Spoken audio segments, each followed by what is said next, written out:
ঢাকায় ইসলামী আন্দোলন বাংলাদেশের মহাসমাবেশে যোগ দিতে গিয়ে সড়ক দুর্ঘটনায় প্রাণ হারিয়েছেন যশোরের ৫ জন। শুক্রবার রাতে মুন্সিগঞ্জের শ্রীনগরে ঢাকা মাওয়া এক্সপ্রেসওয়েতে এ দুর্ঘটনা ঘটে। জানা গেছে, যশোর থেকে ঢাকামুখী একটি বাস চলন্ত অবস্থায় একটি ট্রাককে সাজোরে ধাক্কা দিলে বাস ও ট্রাক দুটোই নিয়ন্ত্রণ হারিয়ে এক্সপ্রেসওয়ের রেলিংয়ে আঘাত করে। ঘটনাস্থলেই ২ জন এবং হাসপাতালে নেওয়ার পর মারা যান আরও ৩ জন।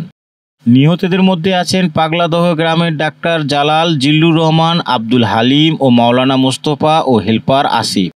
এ ঘটনায় অন্তত ২০ জন আহত হয়েছেন। মর্মান্তিক এই ঘটনায় এলাকায় শোকের ছায়া নেমে এসেছে। ইসলামী আন্দোলনের আমির চরমোনাই পীর ও জামাতের আমির নিহতদের শহীদ আখ্যা দিয়ে তাদের আত্মত্যাগের প্রতি শ্রদ্ধা জানিয়েছেন।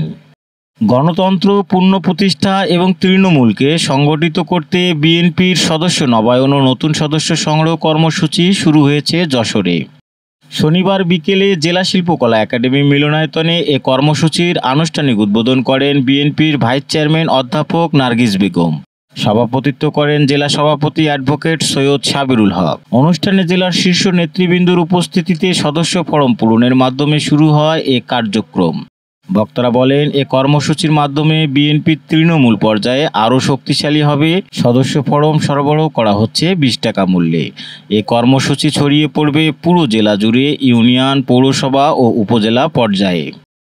যশোর MM কলেজের এক ছাত্রীকে প্রেমের ফাঁদে ফেলে ধর্ষণের অভিযোগে মামলা হয়েছে কোতোয়ালি থানায়।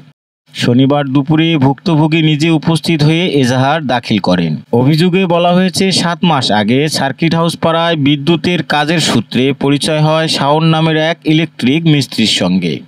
কৌশলে ফোন নাম্বার নিয়ে নিয়মিত যোগাযোগ শুরু করেন তিনি।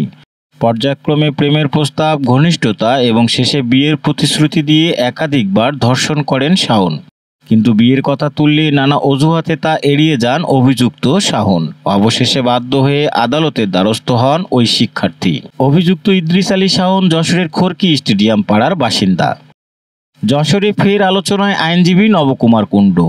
জামিন করিয়ে দেওয়ার নামে টাকা নিয়ে প্রতারণার অভিযোগে তুলে এবার থানায় লিখিত অভিযোগ দিয়েছেন মক্কেল পল্লব কুমার দাস। তার অভিযোগ, মামলায় জামিন করিয়ে দেওয়ার কথা বলে একাধিকবার টাকা নেন নবকুমার কুণ্ডু। শুরুতে ৬,০০০, পরে আরও ৬,০০০, সবশেষে ৩৩,০০০ টাকা সহ মোট ৭২,০০০ টাকা হাতিয়ে নেন তিনি।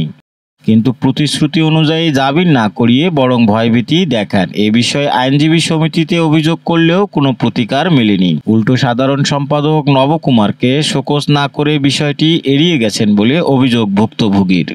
যশোর শহরের ঘোপ নওয়াপাড়া রোডে গভীর রাতে যৌথ অভিযান চালিয়েছে ডিবি পুলিশ। ঢাকা ও যশোর ডিবির অভিযানে আটক করা হয়েছে ৩ জন। বোমা রিপন, বাপ্পি ও কামরুল। জব্দ করা হয়েছে ২টি বিদেশি পিস্তলও। অভিযান চালানো হয় নজরুল ইসলামের বাড়িতে, যেটি ব্যবহার করছিলেন বোমা রিপন।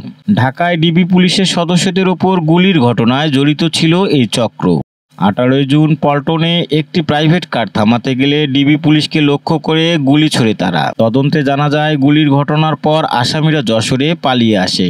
তথ্য প্রযুক্তির সহায়তায় তাদের অবস্থান শনাক্ত করে অভিযান চালানো হয়। তাদের ঢাকায় নিয়ে যাওয়া হয়েছে জিজ্ঞাসাবাদের জন্য।